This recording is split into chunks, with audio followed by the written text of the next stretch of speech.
നിഷ്പക്ഷമായിട്ടാണ് ഇപ്പൊ ചെയ്യുന്നത്. സാർ തെറ്റായിട്ടാണ് ഇപ്പൊ ഒരു തീരുമാനം എടുക്കാൻ. എന്താ സംഭവം എനിക്ക് മനസ്സിലാവുന്നില്ല. കാര്യം എന്താന്ന് വെച്ചാൽ തെളിച്ചു പറയാം. നിഷ്പക്ഷമായിട്ടാണെങ്കിൽ സാർ എങ്ങനെ ഇങ്ങനെ ഒരു തീരുമാനം എടുക്കുന്നത്? നിഷ്പക്ഷത ഇല്ലായ്മയുടെ ഏറ്റവും വലിയ തെളിവാണല്ലോ സാർ ഇവിടെ 25 വർഷമായിട്ടിരിക്കുന്നത് അല്ലേ? രണ്ടിലൊന്നും അറിയാൻ തന്നെ ഞാനും വന്നത്. തന്നോട് ആരെങ്കിലും കെട്ടിയെടുക്കാൻ പറഞ്ഞ അതില്ല എന്നുള്ളതൊരു കാര്യം അവർക്ക് ഇൻഫ്ലുവൻസ് ചെയ്യാൻ പറ്റുന്ന ഒരാളായതുകൊണ്ടല്ലേ സാർ ഇവിടെ 25 വർഷമായിട്ടിരിക്കുന്നത്. അതിവിടെ ആരെങ്കിലും ചോദിക്കുന്നതിന് മാത്രം മറുപടി പറഞ്ഞായി ചോദിക്കാം. എല്ലായിടത്തും ഇരിക്കുന്ന ഇവര് തന്നെയല്ലേ? അതൊരു പുതിയ കാര്യമല്ലല്ലോ.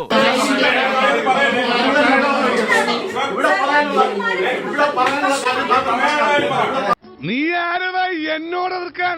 ഇങ്ങോട്ട് ഇറങ്ങി വാടാ എരപ്പാളി. ആഹാ, ഇത് കൈകാര്യം ചെയ്യണം. അവൻ അത്ര വലിയ കമ്മീഷനാണെന്ന് നോക്കണ്ട.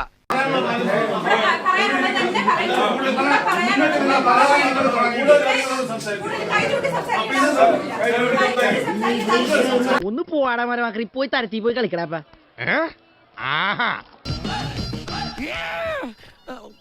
അടിച്ചോ ഒളിക്കടവിൽ അമ്മൂമ്മമാരെ വരെ കുളിച്ചും കാണുന്നവരെ അടിച്ചോ. അവൾ എന്തോ മനസ്സിൽ കണ്ടിട്ടുണ്ട്.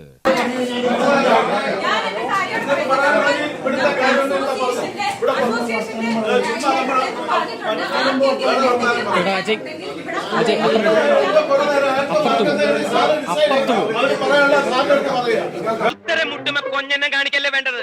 വിവരമില്ലെങ്കിൽ വിവരമുള്ളവരോട് ചോദിച്ച് മനസ്സിലാക്കുക. എന്താ മിണ്ടാത്തേന്ന്? ഈ നാടിന്റെ ഈ അവസ്ഥയ്ക്ക് കാരണം ഇവന്മാരെ പോലുള്ള ഈരകാല മൃഗങ്ങളാണ്. ഇവരെ മാതൃകാപരമായി ശിക്ഷിക്കണം.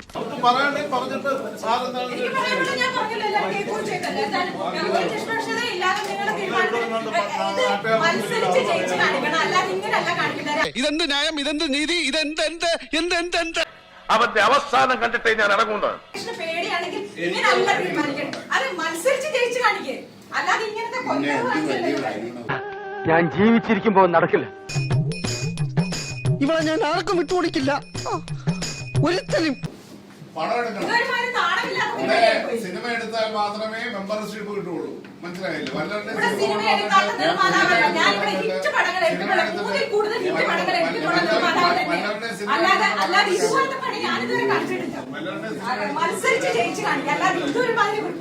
നമുക്ക് കാണാം.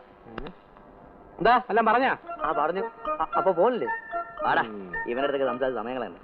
ഇതേ കുറച്ച് സ്റ്റാൻഡേർഡും വിവരമുള്ളടത്ത് വേണം കൊണ്ടേ കാണിക്കാൻ. എന്റെ അടുത്താണ് തെറ്റ്. നിങ്ങളെ കാണിച്ച എന്നെ ചവിട്ടണം.